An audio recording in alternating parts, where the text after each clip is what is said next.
본인이 흑수저인데 전산학과 계열 학과를 전공을 하고 있거나 지금 졸업 예정이고 재벌 기업 계열사가 아닌 곳에 본인의 의지가 됐건 아니건 취업하게 되는 분들, 그리고 천성이 개발자인 분들, 학부생 및 신입 개발자 또는 주니어 개발자, 그리고 천재 개발자는 아니지만 어느 정도 개발자로서 본인이 프로그래밍 하는데 뜻이 있고 개발을 잘하는 것 같다 하는 분들을 위해 이 영상을 만들게 됐습니다.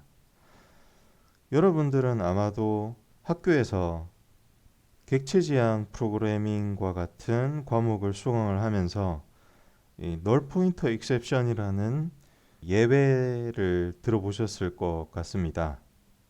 이 널 포인터 익셉션이라는 예외는 이 자바나 C샵과 같은 객체지향 언어에서 정의되지 않은 객체를 참조해서 메소드를 호출하거나 할 때 발생하는 일종의 오류라고 말씀을 드릴 수가 있을 것 같고요. 아마 이미 다들 잘 아실 겁니다. 그런데 사람의 머릿속에서도 이러한 널 포인터 익셉션이 일어난다고 생각된다고 느끼신 적이 있으신가요? 전 여러 번 있었습니다. 언제일까요? 예를 들면 학습되지 않은 용어들을 듣고 그 내용들을 특별한 단서가 없이 추론해야 될 때, 정의되지 않은 용어들의 나열들을 듣고 어떤 이미지를 상상을 해야 될 때, 저는 널 포인터 익셉션이 우리의 머릿속에서 일어나고 있다고 저는 생각을 하고 있어요. 또는 어떤 상황이 눈치로는 알아챌 수 없는 다른 사람들 그들만의 특별한 용어를 사용해서 얘기할 때 우리는 그 상황을 제대로 이해를 할 수가 없죠. 그렇기 때문에 그것은 우리들의 머릿속에서는 널 포인터 익셉션이 되는 겁니다. 프로그래밍 언어에서 예외라고 하는 것은 오류의 일종으로 간주가 되고 있죠. 그러면 오류라고 하는 것은 프로그램이 동작하는 데 있어서 나쁜 요소로 볼 수가 있을 겁니다. 그런데 이 널 포인터 익셉션이라는 게 우리가 개발자 시장에 나와서 회사에 취업을 하게 되면 회사 생활을 하면서 여러 번 겪게 될 수 있는 일이라고 저는 생각이 돼요. 그게 언제냐면 여러분한테 일을 줄 선배 개발자나 여러분에게 일을 주고 나갈 전임 개발자가 여러분보다 몸값이 비싼데 여러분이 그 사람들보다 퍼포먼스가 좋으면 안 될 때, 또는 그들이 자기 자리를 보전을 해야 될 적에 자기 자리를 수성을 해야 돼요. 잡 시큐리티를 지켜야 돼.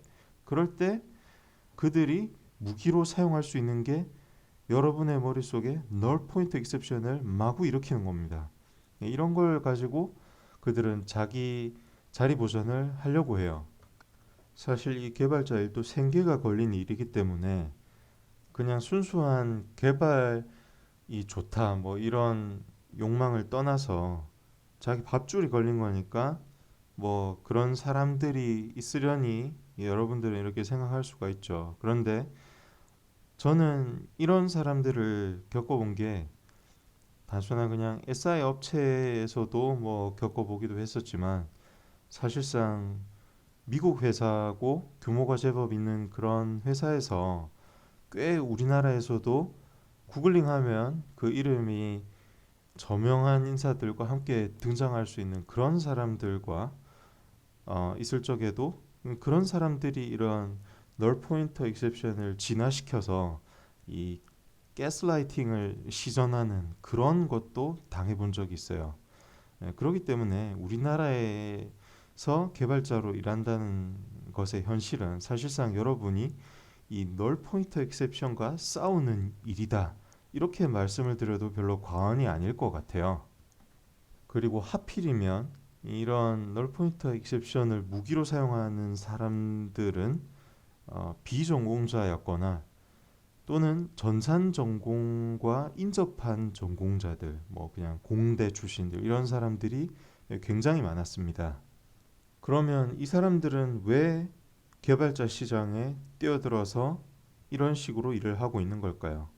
물론 그들도 생계를 꾸려야 되기 때문에 이 바닥에 뛰어들었을 거고, 본인이 개발자로서 이 바닥에 뛰어들 무렵에 경쟁력이 있다고 생각했기 때문에 뛰어들었을 거예요. 하지만 전통적으로 우리나라는 개발자 잡 마켓이 진입 장벽이 낮았습니다. 그리고 뭐 여러 가지 다양한 사설 교육 공급자들이 존재해 왔어요. 그래서 자바 단기 과정이니 뭐 다양한 그런 사설 학원이나 온라인 강좌를 듣고 개발자 시장에 뛰어드는 사람들이 부지기수예요. 물론 그렇게 뛰어들고 나서 이 바닥의 현실을 보고 이 레드오션화 될 대로 레드오션화 되고 여러 가지 그런 경제적인 구조에 의해서 악화될 대로 악화된 이 시장에 돌아가는 행태를 보고 나서 다시 다른 업종으로 전직하는 사람들도 역시 많긴 하지만요.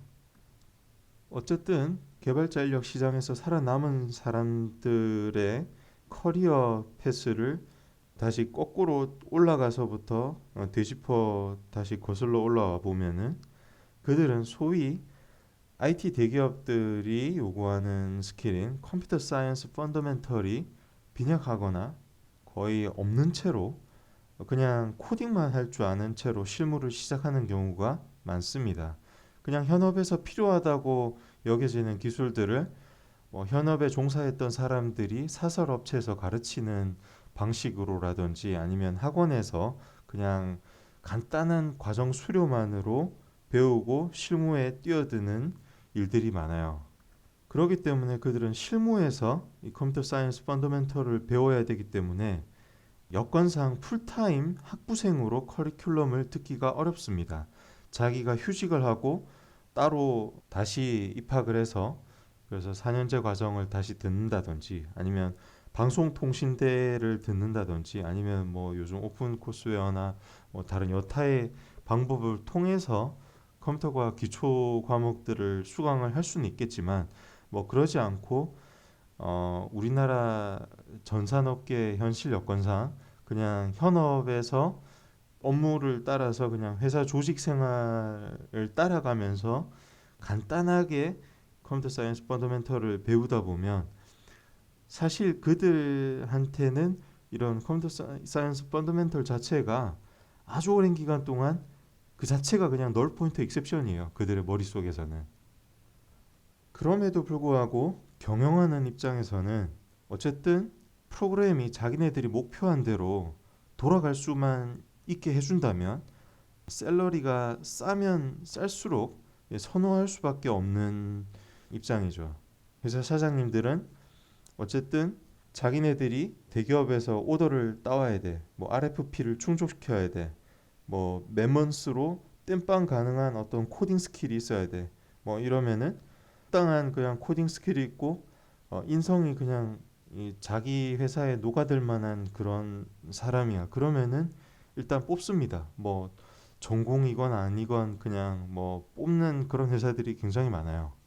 그런데 이렇게 뽑아놓고 그냥 적당히 이렇게 실무에서 맨땅에 헤딩해 가면서 이 컴퓨터 과학을 배운 사람들의 문제점은 그들이 짬밥이 차가지고 나중에 이제 시니어 엔지니어가 됐어. 그때 이제 자기 후배가 들어오죠. 근데 그 사람이 하필이면 전공자야. 그리고 어느 정도 바닥에서 굴러가지고 이런저런 경험을 많이 했어. 그러면 이 사람들은 이제 자기 자리 수성을 해야 돼. 보전을 해야 되거든요. 그러면은 그걸 하기 위해서 이 널 포인터 익셉션을 적극적으로 필요악으로 활용을 해서 자기 업무를 주니어에게 가르쳐 줄 적에 잘 못 알아듣게 가르쳐 줍니다. 일부러 상대방이 들어도 뭐 도저히 이건 무슨 소리인지 모르겠어 이렇게 할 정도로 알려줘요.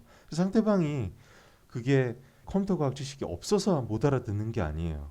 그냥 이거는 그냥 뭐 횡설수설하듯이 가르쳐 주니까 이거는 들어도 이게 도대체 이 양반이 무슨 소리를 하는 건지 이게 모르는 거야. 그러니까 이런 식으로 주니어들한테 이렇게 가르쳐 주면서 자기 자리를 보존을 하려고 하는 거죠. 그러면서 만약에 얘가 좀 자기를 뛰어넘을 것 같아. 그러면 이제 막 가스라이팅을 시전을 하는 거예요. 막 막 잘해도 못한다고 하고 막 사람 정신이 막 버텨내지 못할 정도로 막 괴롭히는 거죠. 이런 식으로 개발 문화가 굉장히 악화되는 그런 이 부작용이 있다는 거예요. 그렇기 때문에 뭐 여러 가지 이때까지 블로그에서도 지적을 해왔지만 비전공자들이 이 전산 시장에 뛰어드는 이 부작용을 고려해 봤을 적에 이 장기적인 관점에서는 인력을 사용하는 사용자 입장에서나 그들은 뭐 일단 돌아가면 되고 일단 프로젝트를 따와야